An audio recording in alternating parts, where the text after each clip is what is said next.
Hello, Andrew Colsky here today from Stop My OCD and anxietyenders.com.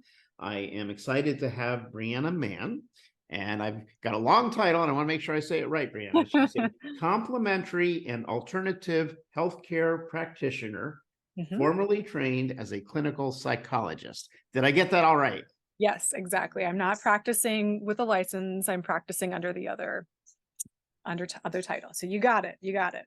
Great. So I'm going to turn it over to you to give a more formal introduction of yourself to the audience, if you would do that for us. Yeah. So like you said, my name is Dr. Brianna Mann, and I practice out of Minnesota, but I can see clients across the country. I've been doing this for, started seeing clients for coaching, therapy, and assessment almost 19 years ago. So it's been a while. And I've been in private practice for 10 years, expanded out a little bit. So I see one-on-one clients, but I've got some courses and some products that are online as well. And I know you'd asked earlier when we were kind of warming up here, how I got into this. And so the story is that I was obsessed with the X-Files growing up. It was one of my favorite shows, and I wanted to be Fox Mulder from the X-Files. And unfortunately, as I got to know the world a little bit better and it came time to choose a career, I found that it's not something that you can do. It's not an actual profession. And so that was a pretty disappointing experience. And I ended up just doing the next best thing, which was to get a PhD in clinical psychology, which is, kind of nicely approximates the phenomena that they studied in the X-Files. Mental health disorders are very mysterious, and the ways in which we heal them can be quite mysterious, which I think we'll probably talk about a little bit more later. And so it was kind of the closest approximation I could get to that type of work. And I did that for a little while. I was sort of chugging along, living the dream. And my life blew up about 5 years ago. I got out of a domestic violence situation, and I found myself on the other side of the therapy room. And I had access to some of the best providers in the country. I was trained in all of the gold standard treatments for what I was going through, and I wasn't happy with my results. If you really look at the outcome rates in the studies and you take a look at the symptom reduction measures, you see between about a 9 and 25% symptom reduction rate, which is fantastic if you're familiar with statistics and are familiar with some of the other outcome studies. People are thrilled to get those types of results. In fact, the drug companies would be beyond thrilled to get those. So they're great, but 9 to 25% wasn't good enough for me. I wanted 100% symptom reduction, and I wanted the fairy tale. I wanted to have a beautiful life worth living. And I heard somebody explain this. There's a scale that they use. I want to say it's from positive psychology, or is it in coaching? I don't remember, but they talk about how they use a -5 to +5 scale. And so it's like -5 would be like, that would be when you've got some really severe symptomatology. And the goal is to get you from that -5 to the 0. And that's what traditional psychology does, right? With symptom reduction model, we get somebody back to baseline, we send them on their way, good luck. And then they talk about how positive psychology and coaching, in the coaching world, the goal is to get somebody from that baseline to a 5, to that like really awesome life worth living, life of your dreams. The quality of life index is what we probably used to measure that. And so, from a traditional psychological perspective, I was doing okay, but I wanted to use I wanted to change the scale. I didn't want to follow the old pattern. And so I got really desperate, and I was willing to try pretty much anything, including some really esoteric things like actual magic, like pagan magic. I mean, psychological shamanism, extrasensory perception, the law of attraction, inner child healing, spirituality, mysticism, these types of approaches that would have gotten me laughed out of my scientific practitioner model back in graduate school. But we're really more aligned with where I had come into the field, with this kind of more mysterious, unexplainable phenomena approach.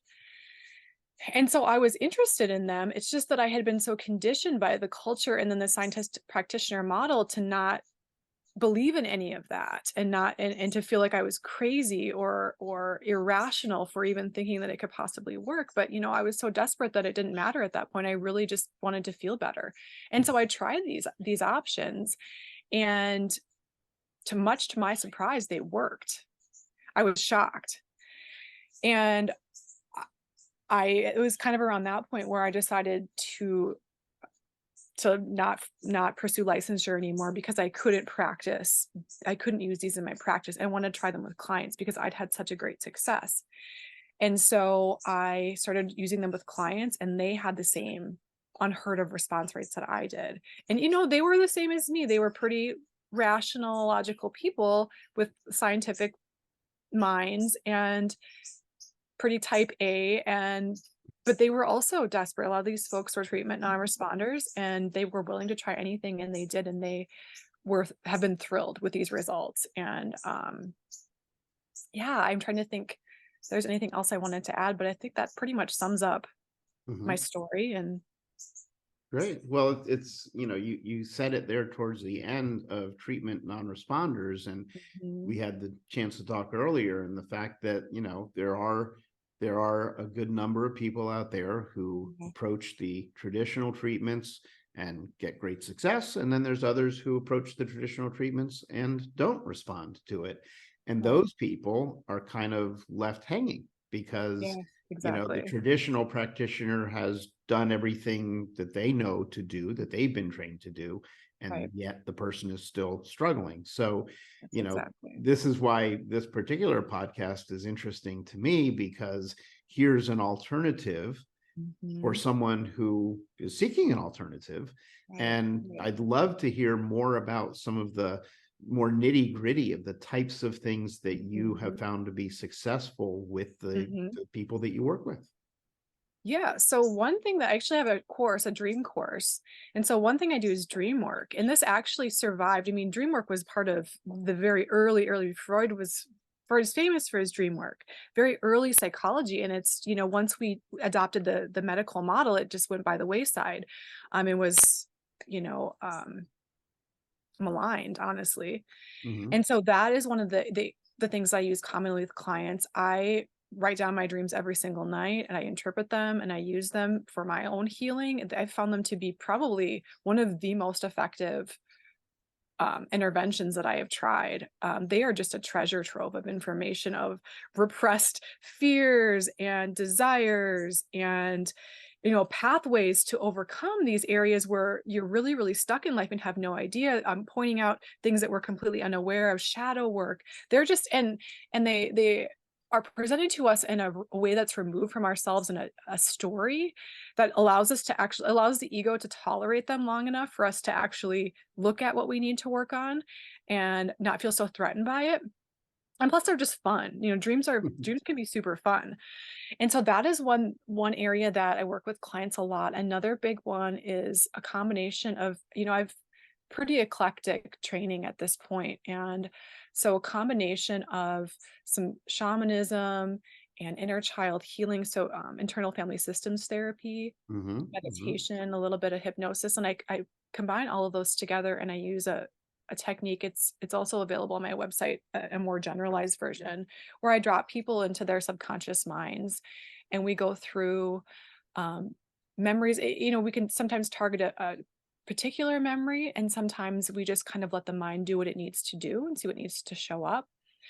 And we're able to access an area of the mind that we normally can't using traditional methodology. And I found that to be really effective for clients. And even if, people don't always, people aren't losing touch with where they are, space and time right now, but it's just, and so that part really shocks all of me every time I do it with clients, and then every time they do it too. Cause I didn't actually, I was aware the whole time. It wasn't this deep hypnosis everyone's heard about, where people get kind of freaked out and they worry, are you implanting memories? And it's not like that, but it's, for some reason, and it's a mystery, right? That's what I love about it. Right. But for some reason, it allows us to tap into something much deeper than we can when we're just aware and talking, and our eyes are open and we're fully conscious.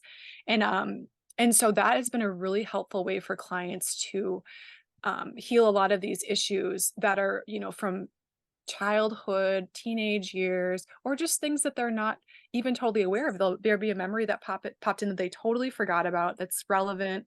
And then we can process through that and help them feel more empowered by the time they're out of it.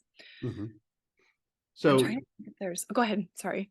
well, I just wanted to kind of put a little bit of context here in that, we were, again, as we were talking, you had told me that you're doing a lot of work with people who have things like OCD, anxiety, PTSD, shy bladder, etc. Yep. Tell us more about, like, what is a person like when they first come to you, and how do they blossom through the treatment process? Usually they're very, very scared and at the end of the line. And so they come to me, and like sometimes we have to do just like a meditation or an energy clearing just to get them so that they can actually take in the information, because they're like, can you fix this today? I am losing my mind. I cannot do this another day. And so they're usually pretty desperate when they hit my door. And so I do the best I can in the first session. Never cured anyone in the first session before. Um,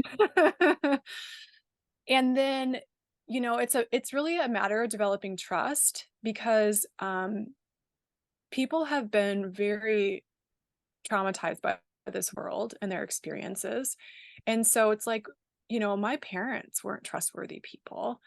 They let these horrible things happen to me. My siblings weren't, it's just, these people that you entrust your life to at a very early age weren't trustworthy, and they did some really terrible things. And so it's like, why am I going to trust this stranger? She seems like a nice lady, but I don't, and so most of the beginning work is just getting them to trust me enough to actually let me help them. Mhm. And when they start doing that, holy cow, does the work just take off like a rocket. Um, and they start, and like I said, almost everyone who comes in, I mean, we were talking about this before we started recording, but I see primarily high achievers who are also very intuitive. And so they're in touch with this sort of mystical aspect of their existence, but they don't feel safe expressing that to people. And they don't really feel safe even admitting it to themselves that they have this part of themselves. And so they come in as skeptics, but they really are just longing for this spiritual connection and these magical mystical experiences in their lives. And so I slowly start to kind of like put them in the shallow end of the pool and get them used to it, and they start having mystical experiences. They have prophetic dreams. They have synchronicities in their lives. They manifest things. And I'm getting goosebumps now just even talking about it. And so they kind of just, I see them start to trust more, start to accept more of who they are, and this really, like I said, special magical part of themselves. And when they do, their lives become really, really fun and magical, and they start experiencing more joy. And that's the part that I like to see happen with people. Right. Wow. So this is people, everything from executives to anybody, right? Yeah, exactly. Usually people who are in, like I said, high achievers are typically the folks who come to me, and it's probably no surprise because I may be a high achiever sort of in recovery. Well, it sounds like you've really found the area that matches, your belief systems, your Yeah. strengths, et Mhm. cetera. Yeah. So is there a particular situation, client, obviously no client details, but a particular situation you dealt with that is a good example of, the type of healing that can occur? Mm. Let's see. Tell me. I mean, yeah, yes. The answer is yes. I'm just trying to think of. I'm trying to. I want to be really careful about revealing details, because if any of Right. them listen to this, I don't want them to feel like I've shared their story. That's why Yeah. I'm kind of hesitating a bit. Yeah. No. Definitely, we don't want any personal information on a So podcast. maybe could you ask the question a different way, and maybe I can come Sure. come So to a if different someone answer. were considering coming to you for Mm-hmm. treatment, Mm-hmm. um, is there some sort of an example that you could give them in a generalized sense of what treatment might look like for them and how what they would expect to see? Okay, but thank you for doing that. I appreciate that. Mhm. So, like I said, at the beginning, what we would do is it would be really, it's kind of the trust building part. So the first, and it's just getting information, right? So I have people fill out a pretty extensive intake report, and then if there's a particular thing they're working on, we'll do an objective measure so we can just kind of see how things are progressing over time, because everybody's a high achiever. They really like data and it's helpful. Mhm. And so do I. Well, let's be honest here. And so we'll do the intake assessment, and I just really try to get to know them and start to look for patterns, and I'll send them away with we do lots of homework. Nobody likes homework, but it's very helpful. Mhm. And we'll do some pretty in-depth assessments. I'll have them do some of the more traditional, like CBT, thought record kind of stuff, where they're collecting, okay, what was the situation? What were you feeling in your body? What was the emotion you were experiencing? What thoughts went through your mind? What did you do about that? What were other people doing? What do you think they were thinking? Depending if it's social anxiety or whatever it is that they're coming in with. To gather some information about what is happening, kind of a 360 of what's occurring for them, Mhm. memories that might be showing up. And then we'll kind of get a lay of the land. And then honestly, it really depends on how structured the client is and what they're, so it's a little bit like parenting, where you attune to each child's specific need. And so if it's a client who's got a pretty severe trauma history and they're kind of all over the place and too much, but they need structure, but too much structure is it's just going to be too hard to adhere to. And they really just like, please help this. There's a fire today. Here's a fire next week. And you're just kind of like taking that fire and using that energy to figure out what you're going to do and to use that to move into the deeper things in the session. Sometimes people feel much with their, maybe have more of an OCD focus of symptomatology. They definitely want more structure. That's what makes them feel safe. And so then we apply some more structure, and we might use more of a protocol-based focus, but it's still, I use my intuitive abilities. And so, like I said, for pretty much all clients, when they're coming in, it's like, okay, well, we're going to take, it's like jujitsu. We're going to take what's most potent this week, and we're going to use that energy as kind of a vehicle to get into what this is really about. So Mhm. it's like, okay, well, you had a fight with your daughter, and you're working on, your anger or your anxiety or whatever it is around your relationship with her. Okay, well, where does this come from? What are the roots of this? And then when we get to that, then we dive in and we do more of the trauma-based work. Because honestly, as you know from seeing clients, it's all trauma work. It's pretty much all trauma work. And so it's about a matter of getting to those traumas that created the learning, that created the patterns that they're exhibiting now, and the blocks and the belief systems that are getting in their way. And so it's like going back in time and finding out what the roots of this are, healing that so that it's not, popping up and impacting every aspect of their life. And so let's see, what was I? So yeah, each session is different. It depends on the client and how much structure they're needing. But I think the basic thing is we take that energy and we use that, we move. I found that's the most effective, rather than trying to just, okay, here's what we're doing today. We're doing graduated exposure, or we're going to talk about a dream. Well, I didn't remember any dreams from last week. Well, I don't care. Think of one from a month ago. It just doesn't work. It's just, what's potent today? Let's use that energy. And that seems to be really helpful.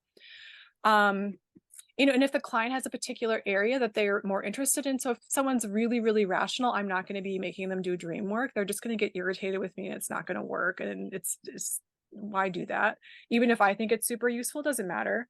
We'll find something else to do. And so depending on where the client is in terms of believing in these intuitive and mystical options, we'll Mhm. incorporate more and more of those. And so sometimes, we might even do a spell. I might get out my spell book. Okay, you're struggling with money. Let's see what the money spells are. Let's try a couple of these.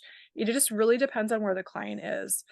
Um, did I answer the question Yeah, yeah. you're asking? A follow-up question that I'm wondering is, so and maybe there is no answer to this, but on average, Is Mhm. there sort of a timeline that a client goes from Mm. day one to fully grasping the work that you're doing and fully engaging? Like, does that take a long time? Is that pretty quick? How does it work on average? It depends on the client. And you mean fully engaging in the process or like ready to be done with the work? Fully engaging, and then the second part of the question would be, and then how long Mhm. does it take till they're done? Mhm. I'd say usually it gets, I mean, I usually get by in the first session, at least some, otherwise they don't come back, and people almost always come back for the next session. So I usually get by in the first session, and then it's just it totally and 100% depends on the client and where they are. And if they have had a lot of trauma, especially interpersonal trauma, it is going to take, especially if it was early, especially if it's from mom and dad, it's going to take a long time before they're trusting me and not fighting against everything I'm trying to do to help them. And it's going to be a lot of meta level conversations, a lot of process comments, a lot of, that's interesting that I said this. And then you said this with this. And I'm wondering what this is really about. Let's jump up here and figure out what's actually happening. It's like, so with those clients, it can be really challenging because I'm like wanting, like, you're in this layer here of here's what's happening now. But what you really need to do is get up here, right? And figure out, okay, what's a 30,000 foot view of what's going on. And so the work's just different. Yeah, like I said, it really depends on the client. As far as being done, feeling like they've gotten to the place where they are ready to launch. I think I have a skewed sample set because I don't take any clients who want to just do a 12 session type thing. I say, go to see a person who's a lot cheaper than I am, or someone who takes your insurance, because I'm Right. just not doing that kind of work. And so I screen everybody out who's interested in that kind of work, and I require everybody to give a 6-month commitment. I say this is deep intuitive depth, deep intuitive work. We're going to be uncovering trauma, and it isn't like I don't feel okay turning you loose after a month, because we're going to open a Pandora's box and I'm not going to get it closed in 3 sessions. And I don't feel ethically okay with doing that. And so I just kind of tell everybody, be prepared. If it doesn't feel like that's a commitment you can make, afford to make, want to make, then I'm not the right fit for you, or come back when you feel ready. And so I'd say the minimum folks work with me is 6 months. I've got clients who worked with me for 7.5 years. The average I would say is probably a year or two. And there's usually still work to do when they go on their way. They're just taking a break for one reason or another. It's usually a life circumstance that will come up, and they'll have to say, I gotta pause this for now. I can't be doing this right now. So we kind of try to close the box the best we can, and send them on their way. So they don't have all this thing, unresolved things opening and playing into their life. Mm-hmm. Okay. So if somebody were interested in pursuing this type of a process and this type of a treatment, but they weren't ready to see you personally, do Mhm. you have resources and things that you've put together that they could use to kind of wet their toes in a way? Yeah, so I've got my course, my dream course. That's a really great place for people to start. So I recommend that. I have a free um or what is it? How did I label that? It's an energy clearing meditation, a free 10-minute energy clearing meditation to get people started in meditation, to just work on getting their energy cleared out, to protect themselves from the sort of toxic emotional energy that we encounter in our environments. I've got quite a few blog posts that have different sort of interventions they can try. I have one on gaslighting and how to repair your intuition after gaslighting. And so it's something people can try out and see if it works for them, and kind of get a taste of my style of work. I Mm-hmm. have that inner child healing, like I said, that's online. People can buy that and test that out and see if it feels like they'd like to do that in more specificity with me. I'm trying to think. I've got a couple of videos that just sort of talk more about gaslighting and trauma work. I think that, and then I've got some referral links. Like I've got a link to the International Pareuresis Association, so they can go there and check out some of the resources on pareuresis. And Okay. So this is all on your website? Mhm. Yep, And what is your website address?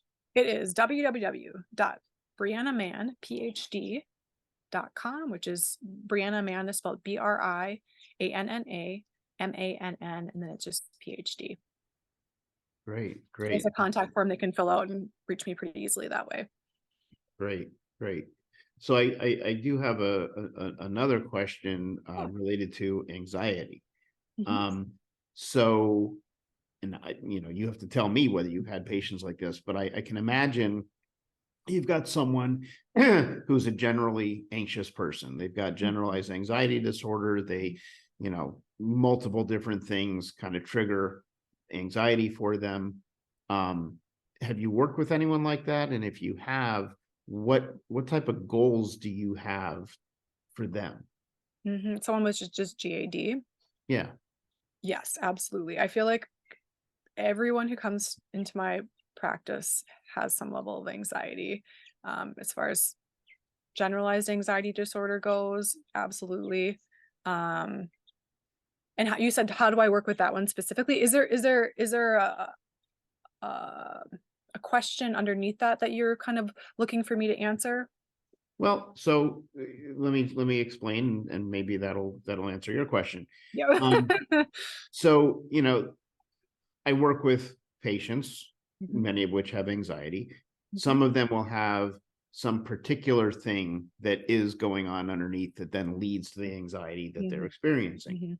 There's Right. others who just in general, as a person, part of their Mhm, mhm, personality trait, they mhm. are generally anxious about anything and everything. And Yeah. so it's different because it's not so easy to pin down some Mhm. particular root cause that's causing this particular Right, anxiety. It's right, just more to their personality. And right. so my question is about the one who has that generally anxious Mhm. personality. Do you find that there's something underneath? Like, what do you find? Yeah, it's harder to uncover because it's, in those cases, I don't know if this is what you've seen too, but in those cases, it's like it has been like this since they Mhm. cannot remember a time that they weren't anxious. Right. And so there's, maybe mom and dad are also anxious that, there is just a level of there is anxiety energy constantly present in the home, and that's simply just what they learn, what was modeled to them and what they just kind of absorbed. Hmm. And so that, I mean, there's your answer, right? So it's like, okay, well, we go through and we understand the learning patterns that we developed from mom and dad and any particular events that might have been um integral in really amping up that anxiety. So it's like the learning theory, just kind of looking at basic learning theory. What were the events that caused strong pairings that left these traces in your brain that now have led you to become this person who feels anxious all the time? And so um there usually are events that we find. And I've learned that and again, like sometimes, I think especially with trauma clients, and like I said, that pretty much everybody's experienced trauma, but with like a client with PTSD, sometimes the trauma is so early that they don't have a verbal memory for it. It's a body memory. And so that can be really tough. And that's where some of the like somatic experiencing and some more of the esoteric methods work really well, energy stuff, because we're not going to be able to do traditional work around that, traditional talking work around that. Um, but I've learned that, so I don't remember this podcast I heard this in, but it was an anthropologist, and she was saying humans are storytellers. We need a story. And so Hmm. for clients, I found that even if we can't pin something down, it's really, really, really important part of their healing process to find something to pin down. They need to know why this happened. They need to know what their roots are. They need to know why they ended up like this, because if they don't, then it's kind of like they just feel defective and like it's their fault that they're like this. And so, and I found that we usually can find something, but it's very, and this is probably why you're asking, it's just very agonizing for the person when they don't know what it is. Right. Right. It's just like they feel so helpless, right? Too, because it's like when you figure out what it is, then you just like there's this power that you get back. It's Right. not just this like force that's acting on you and making you anxious that you can't control and you don't know how to predict. If we can figure out what it is, oh my God, that makes things so much easier. We have our power and control back. Yeah. Yeah. And I think that seems to be sort of a general theme for our conversation is that people who have kind of reached their wits' end, they feel powerless, they don't know Yeah. what to do or where to go. They've tried everything they can think of, and that's very, very frustrating and demoralizing in a way sometimes. It really is. Keep trying Absolutely. and get nowhere. Absolutely. Absolutely. So let me ask you this: if somebody is listening to this podcast and they are resonating with you and they're trying to decide if this is a right path for them, Mhm. how would you describe the person who is right for the type of work that you do? Mhm. Well, what I would say is if it resonates with you, then, like, because I like to do the intuitive thing. We're like, feel like, notice in your body, how does this feel to you? What do you want? Because a big part of what I do, because trauma robs us of our, like we were just saying, trauma robs us of our power and control. It also robs us of our intuition. We're taught to shut that down, because if we can feel and experience all aspects of the terrible things that we're going through, we would just die. That just, it's too much for our little souls to handle. I kind of am speaking more to childhood trauma, but our big souls to handle too. It's just so the mechanisms split all of that up, right? And so we are cut off from that intuitive knowing, because if we really understand or admit to ourselves what is happening, it's too much. And so we have to wait till we're safe again, then we can come back and we can regain our intuition and process. And I know I got a little off track, but and so I really encourage people to use their intuition. And so it's like, well, what do you want to do? Because, and this is, I guess I'm going to answer your question in a pretty roundabout way. A lot of the folks that are coming to me are people pleasers, high achievers. They've sort of designed their lives around proving to everybody that they really are worthwhile and that they should, you know, overextending themselves to help others and caregiving, and these are really the things that they are needing, right? They need to know that they're worthwhile. Just inherently, they need to be taken care of, um, and they need to know what is true for them. And so I would say, you just really pay attention to what is showing up for you. What do you want? Does this feel right to you? If it does, fantastic. And if not,